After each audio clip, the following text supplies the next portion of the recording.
Commander Ilara Voss pressed her palm against the viewport as crimson beams sliced through the Talarian settlement below.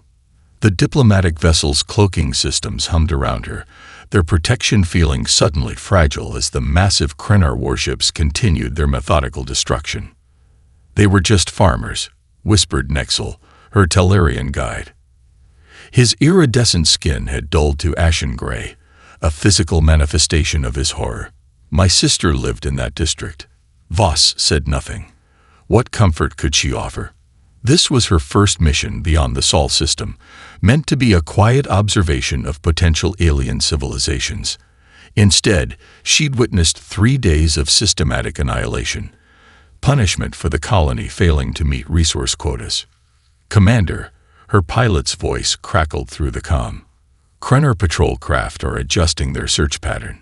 If we stay, they'll find us." Voss tore her gaze from the devastation. "Prepare for immediate departure.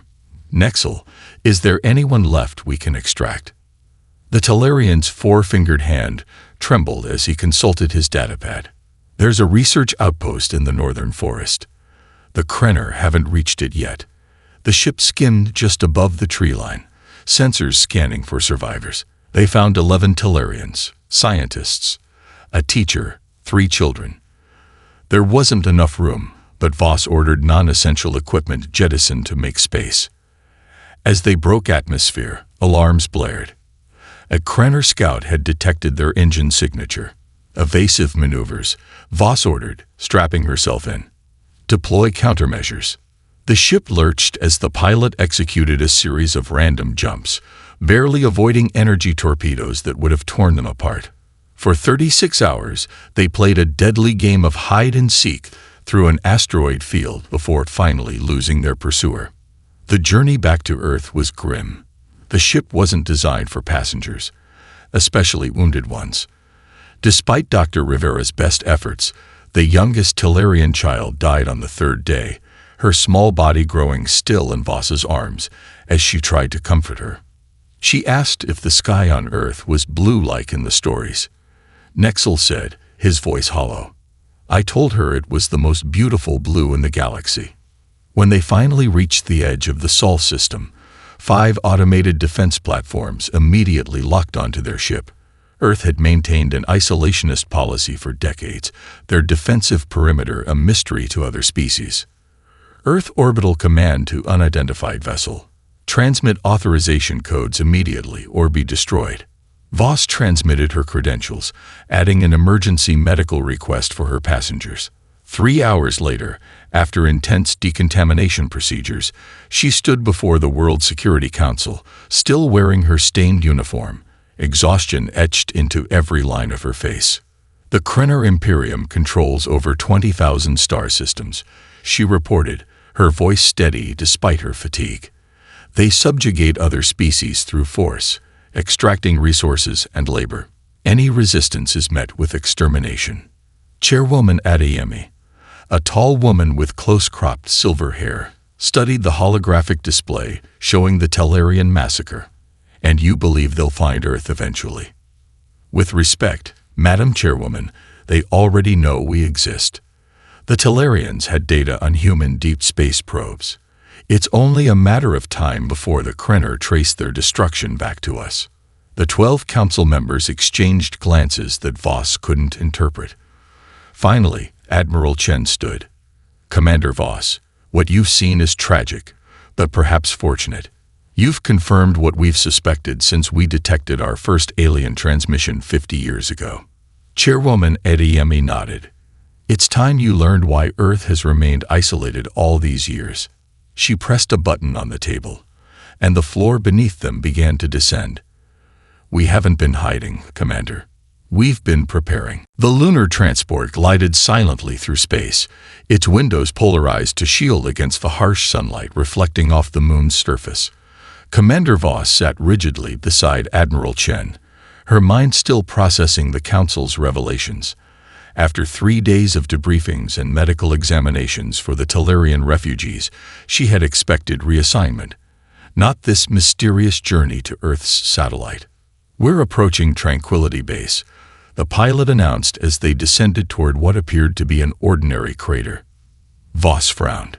"There's nothing down there but dust and—" Her words died as they passed through a holographic disguise. Below them sprawled a facility vast enough to house a small city, its structures extending both across the lunar surface and deep beneath it. At the center of this hidden metropolis sat something that defied comprehension, a warship unlike anything Voss had ever seen or imagined. "Welcome to Project Nemesis," Admiral Chen said quietly, watching Voss's face. Earth's response to the question, "What if we're not alone? And what if they aren't friendly?" The transport landed on a platform adjacent to the vessel. Up close, the ship seemed to drink in the starlight around it, its hull a deep obsidian that somehow appeared both solid and fluid simultaneously. It wasn't merely black. It was an absence of light, as though reality itself had been folded to create its form. An older Japanese man waited for them, his lab coat contrasting sharply with the utilitarian uniforms of the personnel hurrying around him. "Commander Voss, meet Dr. Hiroki Nakamura," Admiral Chen said, chief scientist of Project Nemesis for the past 27 years. Nakamura bowed slightly. "Your footage of the Krenner attack has already proven invaluable. Their energy weapons operate precisely as we theorized." His weathered face broke into an unexpected smile. "Though I admit I'd have preferred to be wrong." As they toured the facility, Nakamura explained the truth behind Earth's isolationist policies.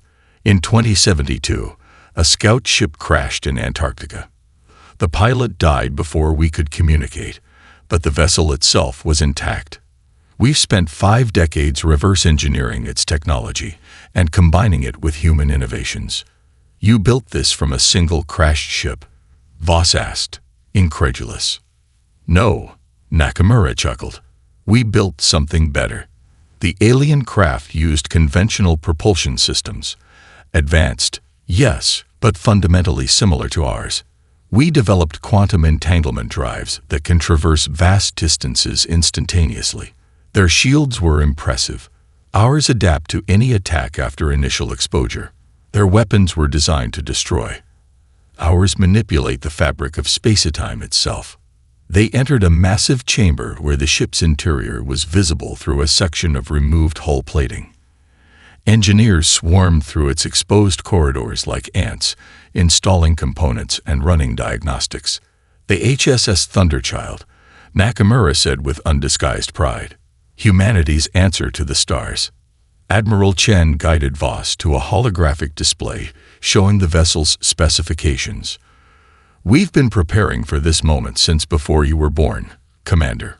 Earth united after the Antarctic discovery, pooling resources and intellect while maintaining the illusion of division and strife for any watching eyes." Voss studied the specifications, her tactical mind already calculating possibilities. "When will it be ready for deployment?" 6 months, perhaps less with. Warning klaxons suddenly blared throughout the facility. A technician rushed toward them, her face pale with urgency. "Sir, long-range sensors have detected a Krenner scouting fleet at the edge of the solar system. Preliminary analysis suggests 20 vessels, including a command ship." Nakamura and Chen exchanged grave looks. "How did they find us so quickly?" Chen murmured. "It doesn't matter," Nakamura replied. "What matters is our response." They both turned to Voss, who suddenly understood why she'd been brought here. "The Thunderchild is at 93% operational capacity," Nakamura said. "Not ideal, but we're out of time," Voss finished for him. Admiral Chen's expression was solemn.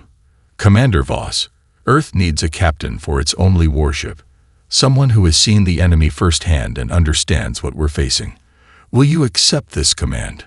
Voss looked through the viewport at the obsidian vessel that represented humanity's best hope.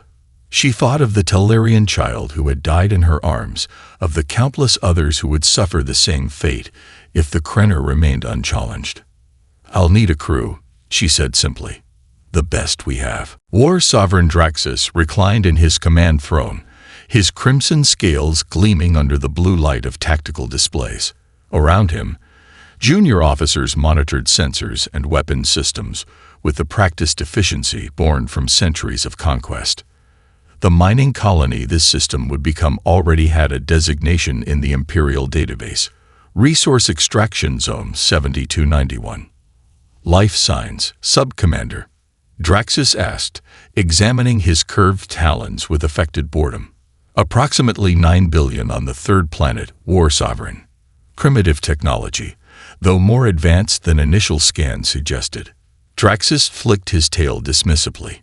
9 billion slaves or 9 billion corpses. Their choice. He'd personally overseen the conquest of 17 civilizations, and these humans would be no different. His massive command ship led 20 vessels, more than enough firepower to reduce a planet's surface to molten slag if the inhabitants proved stubborn. Energy signature detected. War Sovereign. Something is emerging from the planet's satellite. Draxus straightened slightly. Display. The view screen shifted to show a single ship leaving what appeared to be a concealed lunar base. It was smaller than his command vessel, with an unusual hull that seemed to absorb rather than reflect light. For a moment, Draxus felt an unfamiliar sensation, a prickle of unease along his dorsal ridge. One ship, he said, forcing a laugh that his junior officers nervously echoed. They send one vessel to face the Krenar Imperium. Magnify the image. I wish to see this joke before I destroy it. The enhanced image silenced even Draxus. The human ship seemed to drink in the starlight around it, its edges somehow difficult to focus on, as if reality itself rejected its existence. Before he could process this anomaly, his communications officer announced, "Incoming transmission, War Sovereign." A human female appeared on screen, dark-skinned with short black hair and eyes that betrayed no fear. "This is Captain Ilara Voss of the HSS Thunderchild. You are trespassing in Earth-protected space. Withdraw your forces immediately and release all subjugated worlds from Krenar control or face consequences." The absurdity of the demand broke Draxus's momentary disquiet. "Consequences," he hissed, baring needle-sharp teeth. "We are the Krenar Imperium. We are the consequence." He severed the communication with a slashing gesture. "Target their vessel with all forward batteries. I want nothing left but atoms." 20 Krenar warships brought their weapons to bear. Energy cannons capable of cracking small moons, disruptor arrays that could tear apart molecular bonds, missiles containing exotic particles that warped physics itself. At Draxus's command, they fired simultaneously. The combined firepower struck the Thunderchild's shields and simply vanished. No explosion, no dispersal of energy, just complete absorption. For 3 heartbeats, nothing happened. "Impossible," Draxus whispered, rising from his throne. Then the Thunderchild responded. Beams of concentrated gravitational force lanced out, slicing through 3 Krenar ships simultaneously. They didn't explode. They simply sheared apart, as if the bonds holding their atoms together had politely agreed to separate. Specialized drones swarmed from the Thunderchild's launch bays, attaching to enemy vessels, and shutting down their systems with targeted electromagnetic pulses. Evasive maneuvers. Draxus screamed, but it was too late. Half his fleet drifted powerless in space within minutes, while the rest broke formation in panic, something no species had ever triggered in the Krenar. In the Thunderchild's command center, Captain Voss stood calmly at the center of a holographic interface that wrapped around her like a cocoon of light. Lieutenant Kaido Yoshida, her newly appointed tactical officer, reported damage assessments, or rather, the lack thereof. "Shields holding at 97%, Captain. Their weapons are powerful, but predictable." Voss nodded, watching as the surviving Krenar vessels attempted to regroup. "Dr. Chen, status of the quantum drive." The chief engineer's voice came through clear. "Operating at optimal levels, Captain. Ready on your command." "Target the command ship's propulsion and weapons only," Voss ordered. "I want it disabled, not destroyed." The Thunderchild moved with impossible grace for a vessel its size, appearing almost instantaneously behind Draxus's flagship. Precision shots disabled its engines and weapon systems, leaving it adrift and vulnerable. As his ship lost power and began to drift, Draxus received one final communication from Voss. Consider this a demonstration, not a war. Take this message to your leaders. The era of Krenar dominance has ended. For the first time in his 300-year life, War Sovereign Draxus knew fear. On Viridian Prime, once the artistic center of the galaxy before the Krenar reduced it to a mining colony, a young sculptor named Thalia worked hurriedly in the dim light of her hidden workshop. Her crystalline fingers moved with practiced precision as she tuned the forbidden subspace receiver, carefully adjusting its frequency to avoid detection by Krenar monitoring systems. The device crackled to life, and what she heard made her nearly drop the delicate tool. Reports from dozens of systems, all saying the impossible. Krenar warships destroyed by a single vessel from a species called humans. "Vex, come quickly," she whispered to her companion. "You need to hear this." The tall, four-armed Quarian moved silently across the workshop. As chief of their small resistance cell, he'd learned caution through bitter experience. Another rumor. "Listen." Thalia increased the volume slightly. A voice speaking in broken Galactic standard described a battle at the edge of an unexplored system, where a single ship absorbed the combined firepower of a Krenar battle group and then disabled half the fleet in minutes. Vex's normally impassive face registered shock. Could it be true? The reports are coming from multiple sources, including Krenar communication channels we've tapped. Thalia's crystalline features caught the dim light as she turned to him. This changes everything. Meanwhile, aboard the Thunderchild, Captain Voss studied the holographic star map with her senior officers. Dr. Eliza Mbiki, the ship's eye specialist, monitored the explosion of subspace communications across nearby systems. "We've become a symbol overnight," she reported, displaying the intercepted transmissions. "The Krenar defeat is being discussed on every frequency. Several subjugated worlds are already showing signs of unrest." Lieutenant Yoshida nodded thoughtfully. "We should capitalize on this momentum. The Krenar will respond with overwhelming force once they regroup." "Agreed," Voss said, expanding a section of the map. "Dr. Nakamura, what's the status of our diplomatic package?" The scientist adjusted his glasses. "Complete. Technical specifications for basic shield technology and energy weapons that any Level 3 civilization could implement with their existing infrastructure. Nothing that reveals our most advanced systems, but enough to help them defend themselves." "And the Talarians?" Voss asked, thinking of Nexel and the other refugees. Dr. Sofia Rivera, who had joined the crew as chief medical officer, spoke up. "They've agreed to serve as our ambassadors to other species. Their experience with the Krenar makes them ideal intermediaries." Halfway across the galaxy on Krenar Prime, the Imperial throne room fell silent as War Sovereign Draxus finished his report.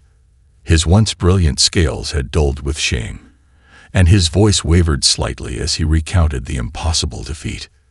The Emperor, a massive figure whose crimson scales had darkened to near black with age, studied him coldly. "You lost half a battle group to a single ship. The technology is unlike anything we've encountered, Emperor," Draxus said, keeping his eyes lowered. "Their defenses absorbed our weapons completely. Their attacks bypassed our shields, as if they didn't exist." The Emperor made a simple gesture. Guards immediately moved forward, executing Draxus where he knelt. Green blood pooled on the polished obsidian floor, quickly cleaned by lesser Krenar who scurried forward.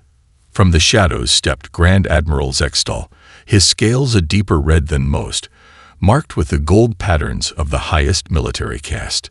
"Give me command of the Imperial fleet, my Emperor, and I will bring you this human ship intact, along with the heads of its crew." As the Emperor nodded his assent, Zextal allowed himself a small smile. He had waited centuries for an opportunity to prove his supremacy among the military caste. These humans, with their single ship, would be his path to glory. Back on the Thunderchild, Voss made her decision. "Set course for the Viridian system. According to Talarian intelligence, they have an active resistance and advanced manufacturing capabilities. If anyone can make use of our technical package, it's them. As the ship prepared to engage its quantum drive, Voss gazed at the starfield on the main view screen. "The galaxy is changing," she said quietly. "And we've only just begun." The crimson gases of the Proxima Nebula swirled around the Thunderchild as Captain Voss studied the tactical display. Hidden within this cosmic cloud, the ship had momentary reprieve from the relentless pursuit they'd faced for the past 3 weeks. "Status of the hunter-killer squadrons?" she asked, her voice steady despite the exhaustion that pulled at her. Lieutenant Yoshida manipulated the holographic interface, revealing 12 blinking markers. "They've split into 3 groups, Captain. They're using a search pattern I haven't seen before, adaptive and thorough. These aren't ordinary Krenner vessels," Chief Engineer Maya Chen added, wiping sweat from her brow as she joined them on the bridge. "The ones we've scanned have modified engines and weapons systems not in any Talarian database." Voss nodded grimly. "Grand Admiral Zextal isn't taking any chances. He's deployed their elite units."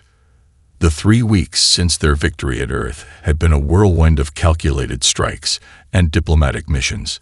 The Thunderchild had visited 7 systems, distributing technical packages and helping organize resistance against the Krenner. But with each success, the noose had tightened. Specialized hunter-killer squadrons had appeared, forcing the Thunderchild to increasingly defensive tactics.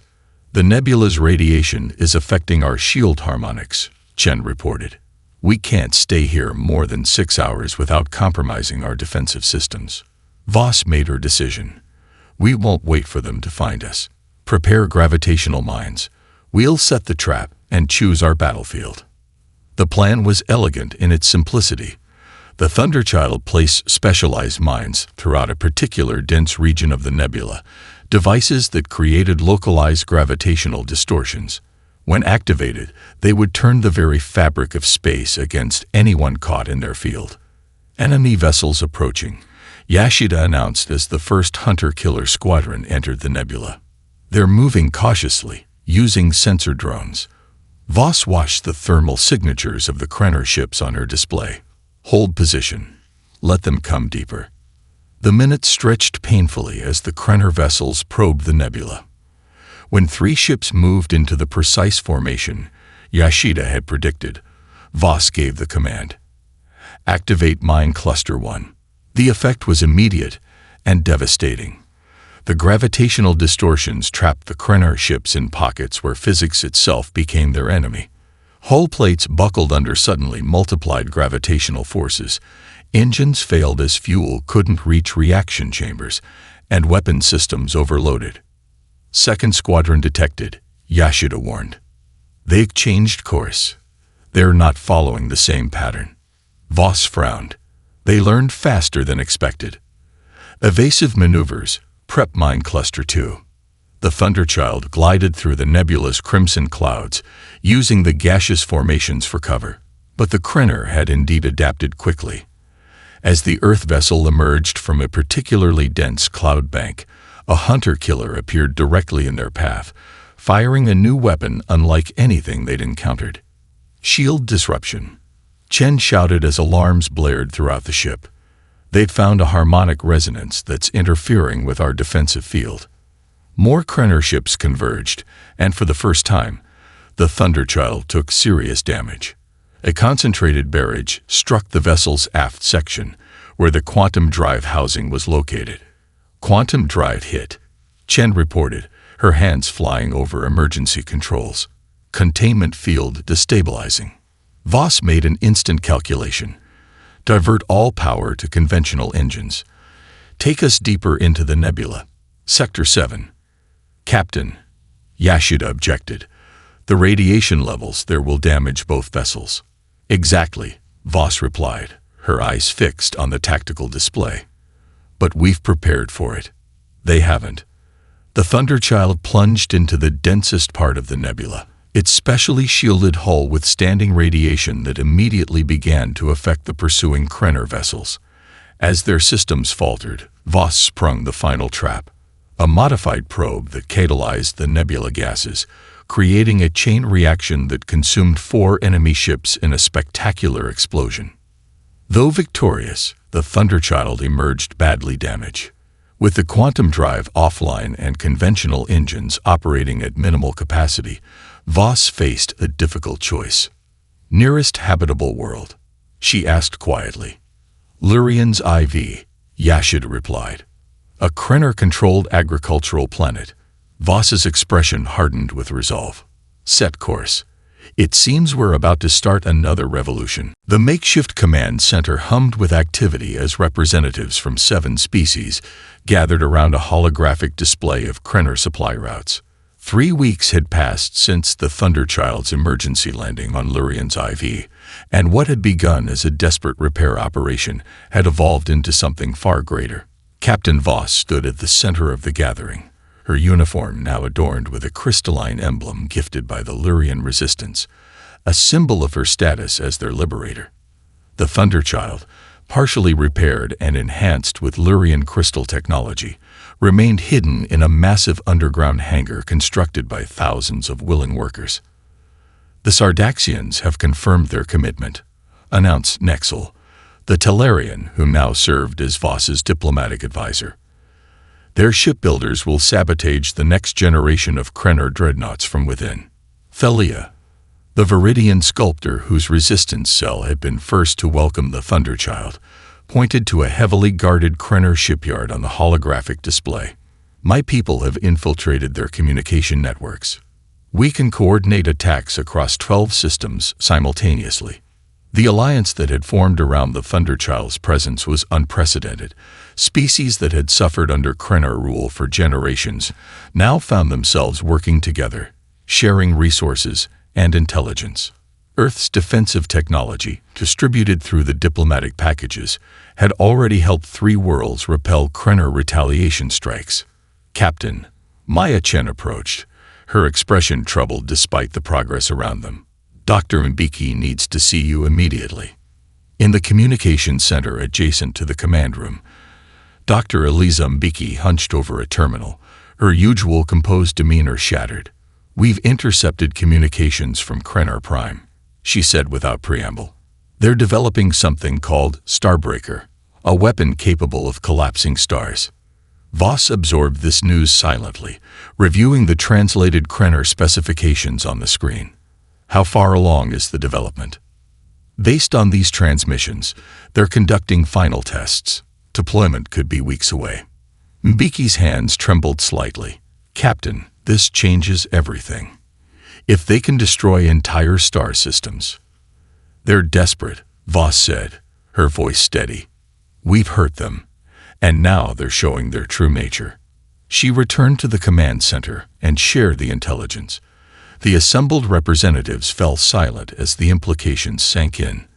The Krenner, rather than accept defeat, would destroy whole civilizations.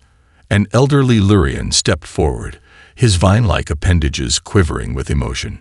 "My people have endured 3 centuries of Krenner occupation. We have watched them strip our world of resources and our people of dignity.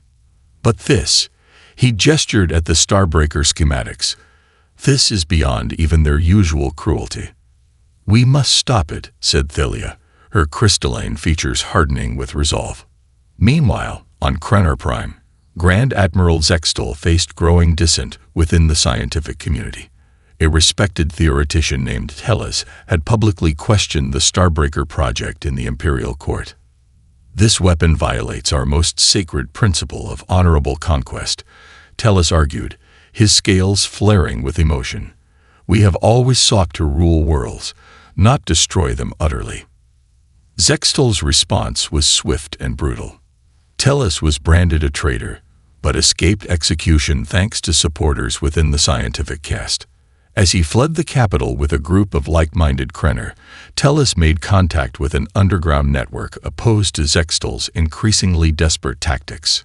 Back on Lurian's IV, Voss received an unexpected message through channels Mbeki had established to monitor Krenner communications. "There are Krenner who remember honor. We can help you stop the madness that has consumed our leadership." The message coincided with reports of 3 key Krenar-held worlds being liberated in a coordinated alliance assault. Species that had remained neutral began to side with the growing coalition, providing resources, intelligence, and ships. The galaxy is changing, Nexel observed as they watched footage of celebration on a freshly liberated world. Yes, Voss agreed, studying the message from Talos.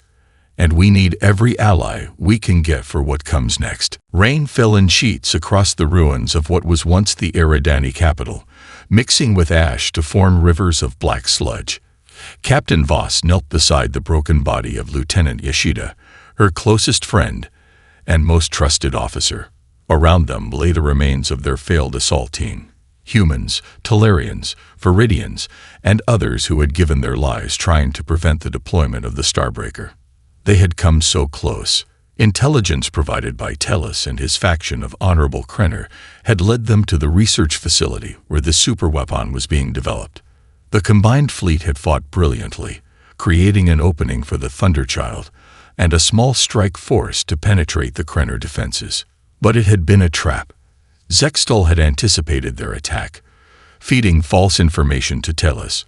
The Starbreaker, already operational, had decimated half the Alliance fleet before they could retreat.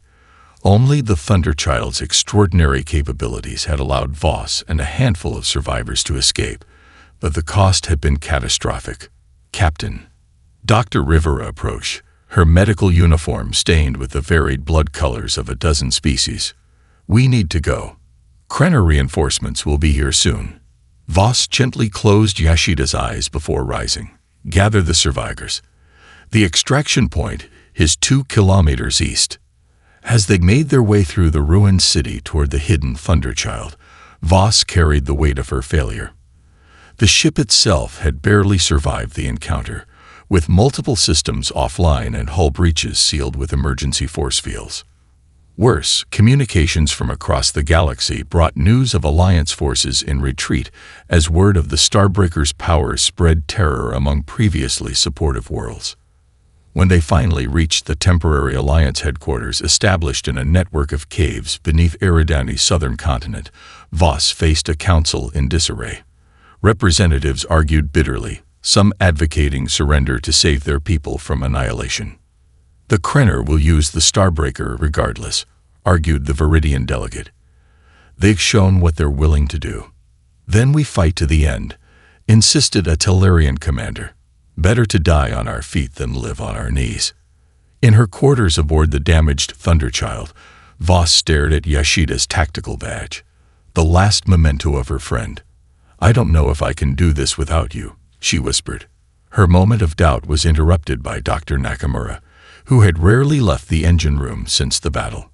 Captain, he said, his voice steady despite his exhaustion.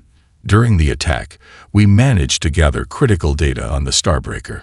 It has a fundamental flaw in its quantum matrix. If we can exploit it. Before he could finish, an urgent communication arrived from Talos. The Krenar scientist had survived Zextal's purge and had critical information. The Grand Admiral planned to demonstrate the Starbreaker's full power by destroying the Eridani home system, eliminating the species whose intelligence network had damaged the Imperium most severely. We have 3 days.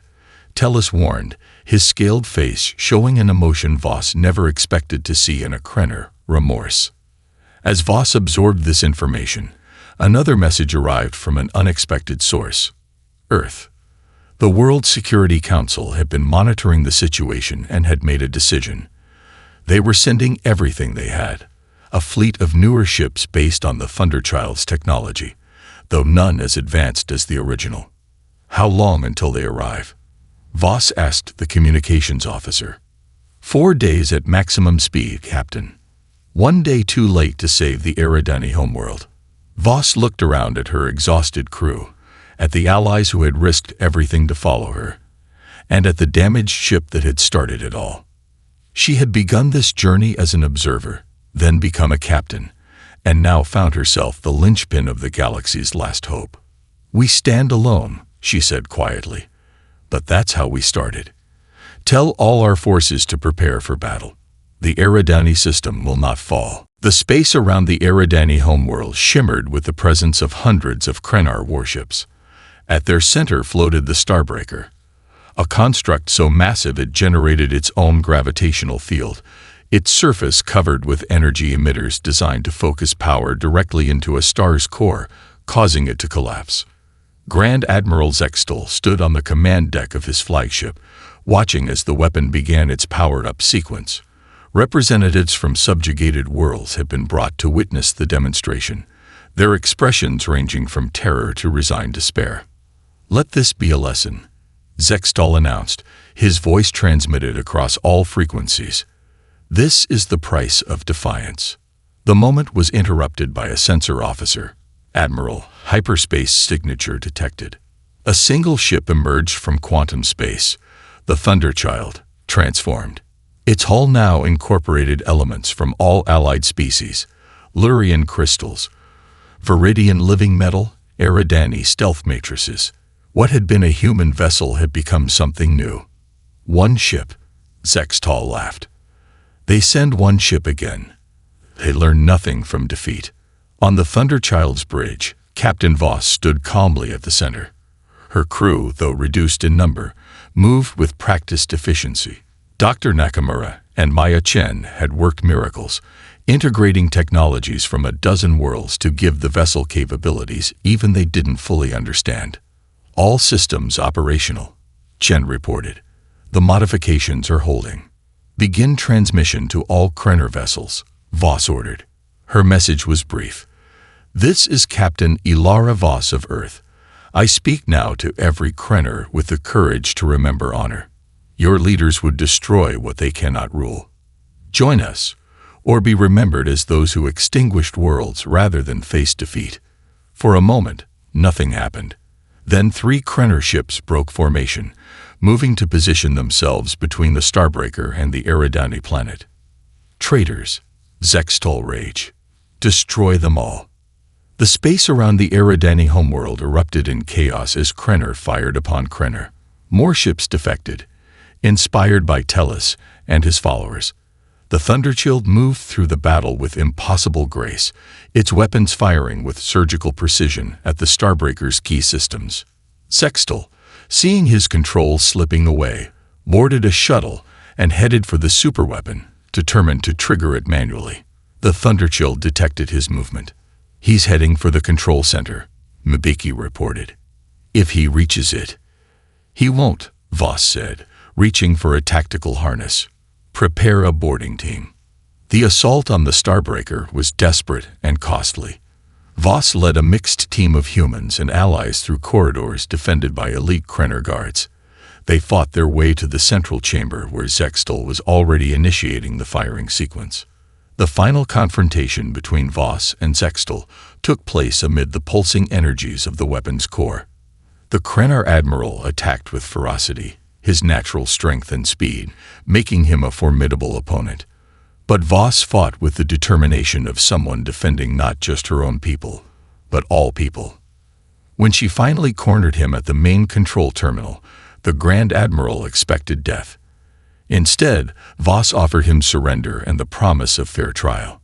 "Your species calls us primitives," she said, blood trickling from a wound on her forehead. "But we know something you've forgotten. Justice matters more than power." Zextal, unable to comprehend mercy, lunged one final time.